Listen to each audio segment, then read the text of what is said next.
Hello साथीहरु, यहाँहरुलाई आजको यस चोली कोर्सको क्लास 4 मा स्वागत गर्न चाहन्छु। आज हामीले यो चोली कोर्सको क्लास 4 मा चाहिँ चोली कसरी सिलाउने भन्ने विषयमा सबै विस्तारमा सिक्ने छौं र हजुरहरु यदि मेरो च्यानलमा नयाँ हुनुहुन्छ भने सब्स्क्राइब गर्नुहोला, साथ बनेको बेल आइकन प्रेस गरी आफ्नो साथीहरुलाई युजफुल भिडियो शेयर गर्नुहोला।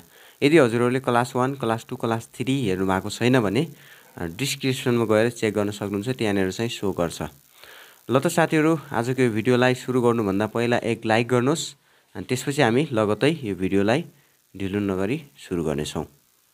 र मैले सबैभन्दा पहिला तपाईहरुलाई चाहिँ भन्न चाहन्छु, यो चोलीको चाहिँ हामीले 8 वटा बन्दा बनाउनु पर्ने हुन्छ, जसमा चाहिँ 4 वटा भित्रीको लागि र 4 चाहिँ बाहिरीको लागि हामीले यो डोरी बनाउनु पर्ने हुन्छ। यो बन्दा र यो बन्दाको लम्बाइ साइज भनेको लगभग हामीले 7 इन्ची बराबरको लम्बाइ लिनु पर्ने हुन्छ। मैले 7 इन्ची बराबरको यो बन्दाको लम्बाइ लिएको छु।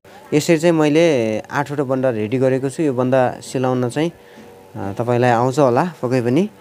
यसरी चाहिँ हामीले यो 8 वटा बन्दा रेडी गरिसकेपछि त्यसपछि लगत्तै हामीले के गर्नुपर्छ भन्दाखेरि बाउला बनाउनु पर्छ। यो बाउला हो, बाउलाको चाहिँ बाहिरी भित्री खार्पा सबै यसमा छ। अनि यो चाहिँ हाम्रो पछाडी भाग हो, यो चाहिँ हाम्रो अगाडि भाग हो। अनि यो अगाडि पछाडी यो कलर यो सबैलाई अहिले हामी साइडमा राखौं। त्यसपछि सबैभन्दा पहिला हामीले के गर्नु पर्यो भन्दाखेरि बाउलालाई बनाउनु पर्ने हुन्छ। अब यो बाउला कसरी बनाउने भन्ने कुरा चाहिँ मैले विस्तारमा तपाईहरुलाई सिकाउँछु, बताउँछु है। अब यो चाहिँ मैले बाउलाको भित्री र बाहिरीलाई सँगै राखेको छु। यसरी यो भित्री र बाहिरीलाई सँगै राखिसकेपछि अब यसको चाहिँ यहाँनेर जुन चिन्ह लगाएको छ, यो चिन्ह लगाएको ठाउँमा चाहिँ हामीले के गर्नुपर्छ भन्दाखेरि यहाँदेखि यता चाहिँ मोरी यसको कति छ त्यसको भागा 2 गर्नुपर्छ। जस्तै यसको मोरी चाहिँ 8 छ, मैले 8 को भागा 2 गर्दा 4 हुन्छ भने मैले चाहिँ 8 इन्ची नै यहाँ राखेको छु है। यहाँनेरबाट यस्तो बनाएर यो गर्नुपर्ने हुन्छ। त्यसपछि यहाँदेखि यता सिलाइ हामीले सिलाइ हाल्दाखेरि यताबाट स्टार्ट गर्नु पर्यो। यहाँदेखि सिलाइ यहाँ हाल्ने, यहाँबाट यता हानेर यस्तो गरेर सिधा यता बाहिर निकाल्नु पर्ने हुन्छ है।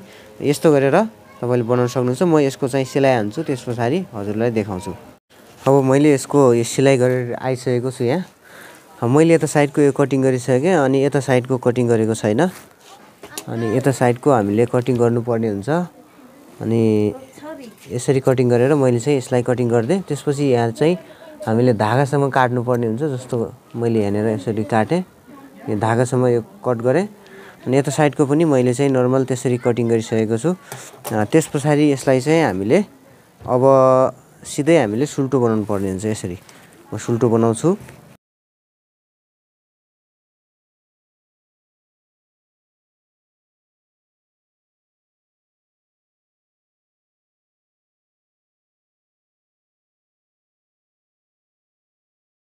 अब हामीले चाहिँ यहाँनेरबाट सिलाइ सुरु गर्नुपर्ने हुन्छ। यहाँबाट सिलाइ सुरु गरेर यहाँनेर आउँछ, यहाँबाट सिधै यसको बिटबिटै सिलाइ हानेर अनि यहाँबाट यहाँसम्म आउँछ।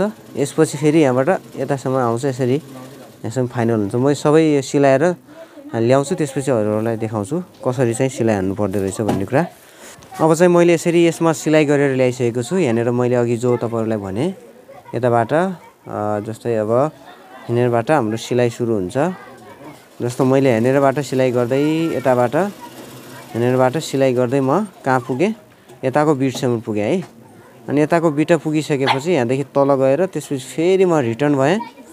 रिटर्न हानेर यहाँसम्म चाहिँ मैले यसलाई फाइनल गर्दै यस्तो गरेर अब यताको यो कुनामा चाहिँ मैले सिलाइ गरेको छैन है। यहाँदेखि यहाँसम्म चाहिँ मैले सिलाइ गरेको छैन। सिलाइ मैले यताको चाहिँ गरेको छु यहाँ। अब हामीले नर्मल यसलाई चाहिँ कसरी चाहिँ अब सिंगल बाउला यसलाई चाहिँ सिंगल बाउल जस्तो बनाउने भन्दाखेरि अब सिधै यस्तो बनाउने, यस्तो गरेर यो चिन्हहरु यस्तो बनाउने, कुनाहरु मिलाउने। त्यसपछि यो भागलाई छोडेर यो भाग अनि यो दुईटा पाटासँगै यसरी समातेर त्यसपछि यसलाई यस्तो बनाउने, भित्रतिर लपेटेर त्यसै यस्तो घुमाइदिने। ठीक छ। अनि यस्तो घुमाएर यस्तो मोरिसकेपछि अब हामीले सिलाइ यहाँनेरबाट स्टार्ट गर्नुपर्छ। यो जहाँ कट गरेको छु कटबाट स्टार्ट गर्नु पर्यो सिलाइ। यहाँनेरसम्म हामीले सिलाइ हाल्नु पर्ने हुन्छ। यसरी यस्तो प्रकारले यो चेपेर है यो चाहिँ यो भित्रपट्टि देख्न सक्नुहुन्छ भित्रपट्टि एउटा पार्ट छ यो पार्टलाई यहाँ भित्र दबाएर त्यसपछि यस्तो बनाएर सिलाइ गर्नुपर्छ यो सिलाइ हानेर ल्याउँछु त्यसपछि देखाउँछु अब चाहिँ मैले यसमा सिलाइ गरेर आइसकेको छु यसरी चाहिँ मैले यहाँनिरबाट अब यसरी चाहिँ यहाँदेखि लिएर यहाँसम्म मैले सिलाइ गरिसकेको छु अब त्यसपछि हामीले नर्मल के गर्नु पर्यो यसलाई चाहे हामी उल्टोबाट होस् चाहे हामी सुल्टोबाट होस् जताबाट भए पनि हामीले यसरी चाहिँ यसरी हात हालेर त्यसपछि यसलाई चाहिँ नर्मल हामीले सुल्टाउनु पर्छ यसरी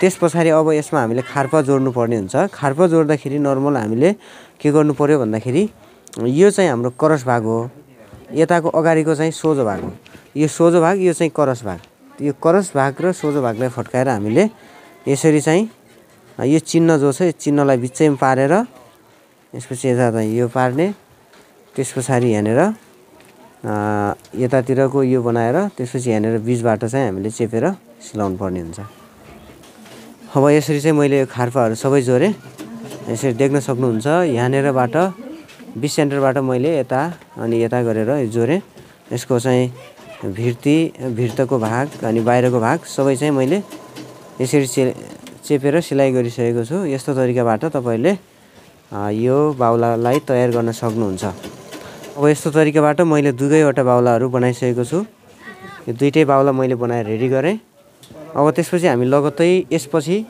बाउला तयार भइसकेपछि अब हामीले अगाडि अनि पछाडि चाहिँ जोड्नु पर्ने हुन्छ यो कठालाको कबाडा हो यसलाई साइडमा राखौँ त्यसपछि यो भिर्तीको कबाडा जो चाहिँ मैले कटिङ गर्दा तपाईहरुलाई देखाएको थिएँ यो चाहिँ भिर्तीको कबाडा यसलाई साइडमा राखौँ र यसको पनि पछाडिको भिर्तीको कबाडा यसलाई पनि हामी यता साइड राखौँ अनि त्यसपछि यो बाहिरीको कबाडा जो छ यो बाहिरीको कबाडालाई यसरी हामीले सबैभन्दा पहिला सिंगल गर्नु पर्यो यसरी सिंगल गरिसकेपछि त्यसपछि यसमाथि हामीले यो कबाडालाई जो बाहिरीको कबाडा यो छ यसलाई चाहिँ यस्तो बनाएर राख्ने अनि यहाँनिरबाट एक बुट सिलाइ हान्नु पर्यो त्यसपछि यो चाहिँ यता भयो भने अर्को पार्ट चाहिँ यतापट्टि राख्ने यतापट्टि राखेर अनि यसमा पनि हामीले यस्तो गरेर एक बुट सिलाइ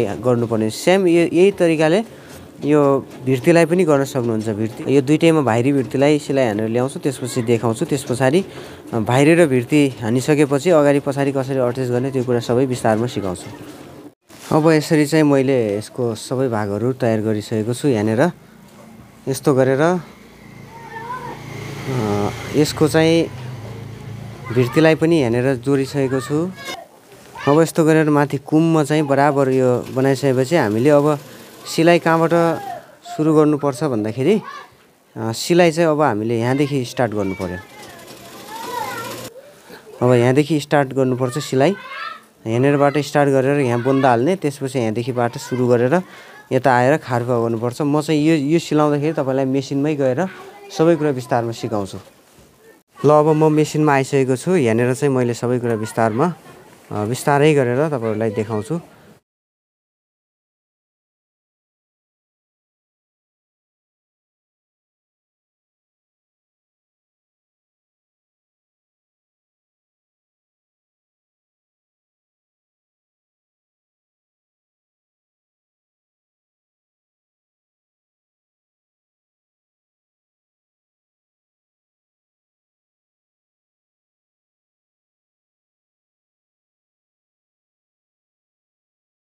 यो चाहिँ अगाडिको भाग हो अगाडिको भागमा हामीले यो सिधा भाग खार्पाको यो सिधा भागलाई पार्नु पर्यो यो क्रस भागलाई चाहिँ पछाडिपट्टि पर्छ त्यही भएर यसलाई चाहिँ यो चिन्हभन्दा आधा इन्ची बराबर तलबाट चाहिँ हामीले सिलाइ सुरु गर्नु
अब हामी पछाडिको पाटोमा आएका छौँ। यहाँबाट सिलाउँदै यता यहाँसम्म आयौँ। यो चिन्ह लगाएको छ। यो चिन्हसम्म हामी चाहिँ यहाँनिरबाट अब खार्पा जोड्छौँ। यो पछाडिको भाग हो। अब खार्पाको यो तन्किने भाग जो छ, यो तन्किने भाग चाहिँ हामीले पछाडि पार्नुपर्ने हुन्छ। मैले अगाडिको खार्पा जो पछाडि तन्किने भाग पारेको थिएँ, त्यसरी नै यसलाई पनि यसरी पारेर बिचमा राखेर हामी सिलाउनु पर्ने हुन्छ है।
अब यस्तो गरिसकेपछि जुन चाहिँ बाहिर पर्ने हो त्यसलाई चाहिँ हामीले यस्तो बिटबिटै हान्नुपर्ने हुन्छ अनि भित्र पर्ने भागलाई चाहिँ हामीले बुट बाई बुट सिलाइ हान्नुपर्ने हुन्छ।